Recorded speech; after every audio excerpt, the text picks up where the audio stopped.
안녕하세요. 찰리브라입니다. 코인 투자를 하시면서 저희 이제 솔직히 그런 생각을 하거든요. 이게 댓글을 보면 되게 재미난 게 뭐냐면 코인 가격이 좀 어느 정도 이렇게 살짝 빠지면 이게 뭐 살짝이라는 어떤 그런 기준이 뭐 사람에 따라 틀리지만 그래서 좀 빠지면 한 이틀 전만 해도 이제 폭락장이다. 3년간의 하락장이다. 막 그런 얘기들 아니면 뭐 알트코인은 여기서 80%가 더 빠질 거다. 비트코인 기준에서는 비트코인은 여기서 10,000달러까지 떨어질 거다. 자긴 거기에 걸어놓을 거다. 뭐 별의 별 사람이 다 있어요. 근데 그렇게 생각해가지고 부안해 동하면 오래 못 가요. 진득하니 뚝심을 갖고 내가 투자한 코인에 관해서 자부심을 갖고 어, 분명히 크게 될 거다라는 확신을 가지면서 투자를 하셔야 된다라고 이제 저는 생각을 해요. 숫자가 빠지면 확신을 못 갖는 게 사람이긴 하지만 숫자로 사람을 농락하는 게 사실은 이 대표적인 게 코인 시장이에요. 그런 관점으로 보시면 어떨까라는 생각을 하고 오늘도 뭐 이런저런 뉴스를 봤는데 코인에 관한 뉴스 뭐 임팩트 있는 뉴스가 나온 건 없어요. 그러나 큰 거시적인 흐름에서 과연 향후에 전 세계 금융 엘리트는 이 시장을 금융 시장을 과연 어떻게 움직일까 이런 관점으로 접근해서 오늘 영상 이제 만들려고 했거든요. 그래서 어저께 이제 미디어에는 어떤 얘기들이 나왔냐면 과거 전쟁 발생 시 그러니까 지금 현재 우크라이나 분쟁이 발생됐고 향후에 대만 이슈가 아마 분명히 발생될 건데 연준은 과연 그럴 때마다 어떤 태도를 보였나라는 거에 관해서 한 가지 말씀드리려고 해요.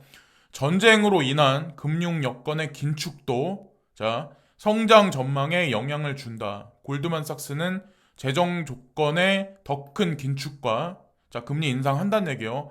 기업이 직면한 불확실성의 증가는 미국 성장에 추가 부담이 될 것이라고 설명을 했다. 다만 과거 지정학적 위기가 미국의 금융 여건에 의미 있는 긴축을 초래하는 경우는 많지 않았다. 전쟁이 발발했을 때 긴축을 초래하는 경우는 많지 않았다.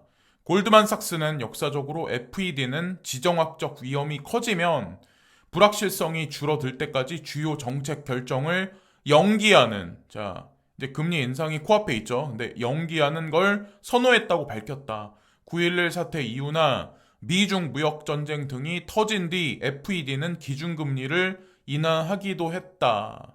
이걸 보시면서 향후 금융시장이 어떻게 돌아갈지 예측을 한번 해보시면 어떨까라는 생각하고 오늘 오전에 나온 뉴스로는 뭐 물리적인 전쟁 뭐 이게 어떻게 갈지는 뭐 모르겠지만 친러 정권을 수립하기 위해서 러시아에선 지금 노력을 하고 있더라. 그래서 회담을 한다는 얘기가 있는데 회담이 뭐 진행될지 어떨지 모르겠지만 아마 친러 정권을 수립하기 위해서 밀어붙일 가능성이 높고 미국에서는 뭐 제재를 구체적으로 실현한다. 뭐 이런 얘기가 있는데 뭐 이미 뭐 상황이 다 발생돼서 뭐 다 끝나가는 상황에서 제재를 한다? 이게 무슨 의미가 있을까? 지금 현재 상황에서.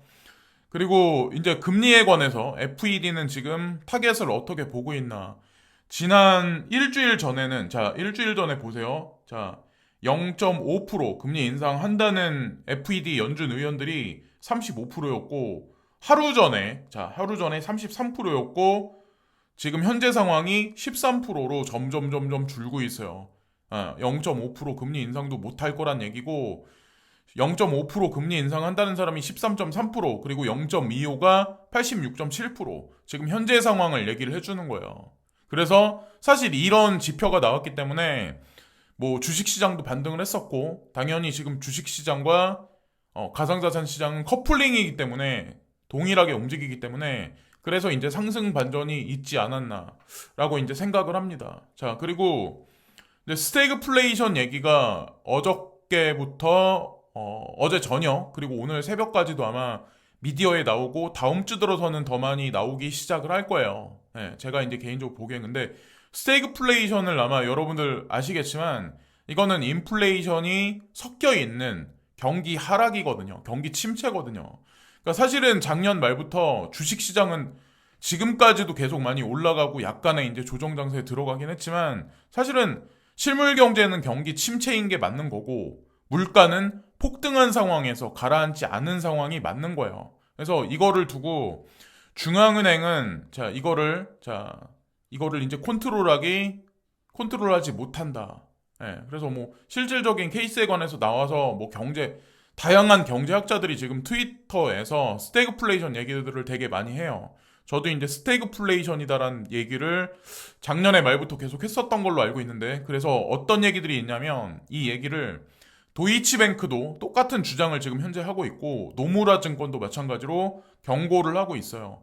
경제 성장 없는 물가 상승, 장기화는 경제 붕괴를 초래한다. 지금 현재 경제 성장이 이루어지지 않는 상황에서 물가 상승이 지금 고유가로 인해서 뭐 천연가스도 지속적으로 계속 올라가고 반도체 수급도 원활하지 않은 상황이 장기화되면 결국엔 주식시장은 폭락할 수밖에 없다는 걸 뜻하는 거예요. 이런 상황에서 금리 인상 카드를 꺼낸다는 자체가 말도 안 되고, 그렇다고 금리 인하를 현재 할 수도 없어요. 제가 개인적으로 예측하는 거는 금리 동결로 가지 않을까 개인적으로 이제 생각을 합니다. 그리고 전쟁이 어떻게 번질까 하는 게 기본적인 불확실성이지만, 미국 증시, 투자자들에겐 인플레이션과 FED의 긴축, 경기 둔화 가능성 등이 가장 걱정되는 문제입니다. 도이치뱅크의 조지 시라벨로스 외환 전략가는 이번 주 이후에 가장 중요한 질문은 스태그플레이션에 대한 것이 될 것이라고 말했습니다. 스태그플레이션이에요. 그래서 이걸 한번 공부를 한번 해보세요. 이게 코인 시장하고 사실 관련이 돼 있고, 스태그플레이션 상황에서는 금리 인상을 쉽게 하지를 못해요. 오히려 동결에 가깝게 중앙은행은 움직일지 않을까라는 생각을 합니다. 한국은행 같은 경우도 얼마 전에 금리를 그냥 동결해 버렸죠. 금리 인상하겠다고 얘기했다가. 근데 물가 상승률은 엄청나게 많이 올라간 걸 아마 여러분들 아실 거고, 제가 제2의 금리 인상 연기 핑곗거리, 그러니까 3월달이 아니라 그 이후 금리 인상 연기 핑곗거리를 제가 이제 보고 있는 게 뭐냐면, 대만, 중국 항공기 9대가 방공구역에 진입한 후 전투기가 출동했다. 이 얘기를 아마 전 세계 외신에선 지금 우크라이나 분쟁 때문에 이게 묻혀 있을 텐데, 이게 엊그저께 일어난 일이거든요. 대만 상공에서 방공 식별구역에서 중국 전투기 9대가 선회를 했대요. 이 무슨 의미일까요? 이렇게까지 한 적이, 여기 나와 있는 거대로 2년 동안 중국 공군의 정기적인 임무에 대해 항의해 왔지만 항공기는 대만 자체에 접근하지 못했었다. 근데 엊그저께 이렇게 했대요. 무슨 의미냐면 침략할 거란 얘기예요. 중국이 대만에 들어갈 거란 얘기예요. 또 하나, 미국에서는 또 하나 핑곗거리가 하나 생긴 거예요. 미국은 과연 대만을 지키겠다는 약속을 지킬 것인가? 제가 물음표를 하나 던져놨죠. 그리고 제가 이걸 왜 말씀드리냐면, 이달 초 발행된 12페이지 분량의 인도 태평양 전략 개요에서 바이든 행정부는 이 지역에 더 많은 외교 및 안보 자원을 투입할 것을 약속을 했습니다. 대만의 경우 미국은 중국과 섬을 나누는 해협의 평화와 안정을 유지하기 위해 지역 안팎의 파트너들과 협력할 것이라고 밝혔습니다. 올 초만 해도 우리는 대만 너희를 지켜줄 거야, 중국으로부터 라고 약속을 했었어요. 근데 우크라이나 사태를 보시면 아시겠지만, 나토군과 미국은 우크라이나를 지켜준다, 핵을 포기해라, 전 세계 평화를 위해서. 그래서 핵을 포기했죠. 근데 지금 무슨 사태가 발생됐나요? 근데 미국이 약속을 진짜 실제로 지킬 것인가? 저는 안 지킬 거라고 저는 생각을 해요. 그래서 어쨌건 만약에 중국이 대만을 침략한다면 반도체 대란이 일어날 거고, 그건 전 세계 또 다른 인플레이션의 상승을 부채질하지 않을까라고 개인적으로 저는 생각을 하고 있습니다. 그게 왜 그러냐면, 여기 나와 있는 거대로 TSMC가 2021년 2분기 기준에서 글로벌 파운드리 시장 점유율이 52.9%예요. 거의 과반수 이상이에요. 약간 50% 상회하긴 하지만, 과연 대만에 무슨 문제가 생기면, 삼성전자, UMC, 몇몇 개 회사들은 반사 이익을 보긴 하겠지만, 단기적으로는 이 문제가 아마 인플레이션을 좀 자극하지 않을까. 왜냐면 세계가 시간이 흘러가면 흘러갈수록 반도체의 필요성이 점점 높아가는데, 단기적으로 만약에 어떤 위험한 상황이 대만에 도래한다면 과연 이 수급이 원활하게 될까요? 과반수 이상인데. 그리고 또 하나 이제 중요한 게 뭐냐면, 2020년 기준에서 TSMC의 파운드리 고객사 국가별 비중이 여기 나와 있죠. 근데 미국이 59.3%예요. 왜 중국이 그리고 19.4%예요. 왜 중국이 대만을 침략하려고 할까? 왜 본인들의 영역권에 두려고 할까? 여기 극명하게 나와 있어요. 만약에 예를 들어서 TSMC를 그러니까 본인들의 소나기에 넣는다. 그게 뭐가 됐든 어떻게 됐든 대만을 침략해서 미국이 영향을 받을 수밖에 없어요. 그래서 미국이 극단적으로 아마 저지를 안 하면 미국한테 장기적으로 좋지 않은 일이 생길 가능성이 상당히 높지 않을까. BNY 멜론 올해 말 디지털 자산 보관 플랫폼 출시 계획 투자은행은 미국에서 시작해 시장 수요에 따라 전 세계로 확장할 것이다. 그래서 BNY 멜론은행이 미국에서 가장 오래된 은행이라고 하더라고요. 근데 여기서 이제 가상자산 커스터디 서비스를 한대요. 자, 이게 뜻하는 바가 뭘까요? 그래서 일단은 비트코인과 이더리움부터 먼저 실시를 할 거고 그 외에 다른 코인들로 점진적으로 넓혀 나갈 거다. 뭐 이런 얘기들이 있더라고요. 우리나라도 뭐 신한은행부터 해가지고 국민은행부터 해가지고 가상자산에 관해서 뭐 커스터디 서비스를 할 거다. 뭐 이런 얘기들이 지금 뭐 미디어에만 나오는데 현실적으로 그런 서비스를 받을 날이 얼마 안 남았다는 생각을 해요. 그리고 지금 물리적인 어떤 그 전쟁이 종식이 되고 뭐 친러 정부를 수립하기 위해서 러시아는 지금 움직이려고 하는데 일단은 뭐 약간의 미온적인 소강 상태에 들어가면서 2,000달러를 넘어갈 것만 같았던 금 가격은 다시 하락세로 있었어요. 그러니까 제가 10년 동안 금을 가지고 있으면서 별의 별일을 다 봤다고요. 그래서 박스권을 절대 돌파 못한다.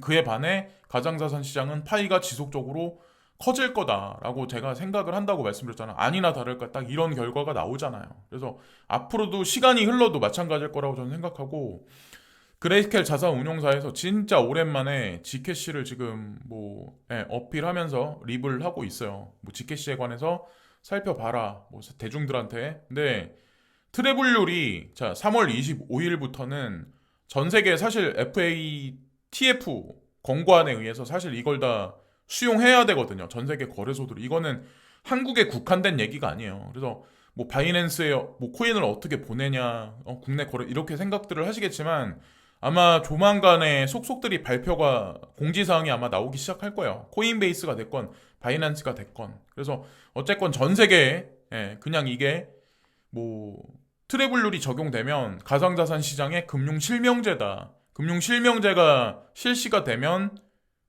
기관 투자가들은 더 안전하다는 생각을 하고 더 큰 돈을 가지고 투입하기 시작을 할 거다라는 생각을 합니다. 그래서 어쨌건 이거를 악재로 보지 마시고 저는 이게 되게 호재로 보거든요. 이거를 벌써 몇 년 전부터 얼마나 많이 기다렸나요, 여러분들. 그리고 트래블룰이 정립이 되면 익명성 코인에 관한 어떤 그 제도권 수용에 관한 것도 다시 미디어에 등장하면서 한국 시장에 상장하는 날이 저는 얼마 남지 않았다. 개인적으로 이제 생각을 합니다. 이게 프리미엄을 주면서까지 수수료를 주면서까지 우리가 해외 거래소에서 사야 되잖아요. 호라이젠이라든가 지캐시라든가 뭐 이런 코인들. 그래서 그렇게 되지 않을까 생각하고 그리고 여기 특정 코인의 차트를 가지고 제가 가지고 왔는데 제가 이 말만은 말씀드리고 싶어요. 제 경험상을 말씀드리는데 상승시키기 전에 이 상승이 극상승을 시키는지 어떤 상승인지 모르겠지만 상승시키기 전에 악재 뉴스가 일단 던져요. 특정 코인을. 그리고 나서 또는 이유 없는 하락을 유도해요. 이유 없이 코인이 하락을 해요. 근데 나는 악재를 찾죠. 악재 뉴스를. 이게 도대체 왜 갑자기 폭락을 하지? 비트코인이 폭락하지 않았음에도 불구하고 상승하지 않아. 그리고 단독 그 코인만 또 하락을 해. 그리고 장기간 이렇게 횡보를 해버려요. 이렇게 되면 사람들이 이 코인을 들고 있지 못해요. 왜냐면 신념이 떨어지니까. 근데 여기에서 이런 상황을 만들어내고 그 다음에 뒤통수를 치는 게 항상 이들이었어요. 근데 단 전제가 붙는 게 뭐냐면 이 코인에 과연 비하인드에 어떤 금융 세력이 어떤 가상자산의 자본 세력이 투자를 하고 있나 그게 확실하다면 요런 전제가 깔렸을 때는 여기에 속아 넘어가면 안 돼요.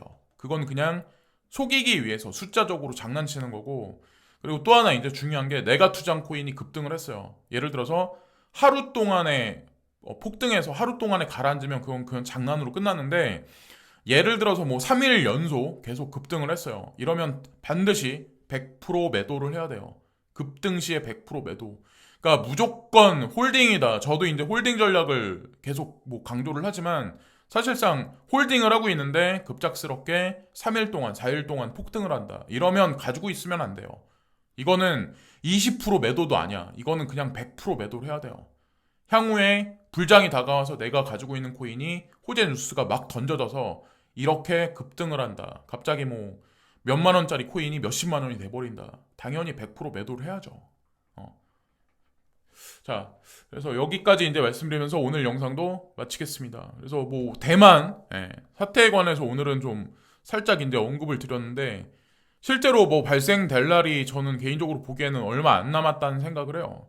그것을 핑계 삼아서 연준에서는 금리 인상의 과격한 어떤 그 금리 인상 기조를 조금 유연하게 연기시키는 어떤 그런 스탠스를 향후 뭐 6월 이후까지 좀 보여지지 않을까라는 생각을 합니다. 현재는 뭐 우크라이나 뭐 어떤 그런 사태가 미디어에 뭐 전면적으로 다 이렇게 장악을 했지만, 자, 오늘도 그래서 시청해주신 많은 분들께 고개 숙여 감사드리고요.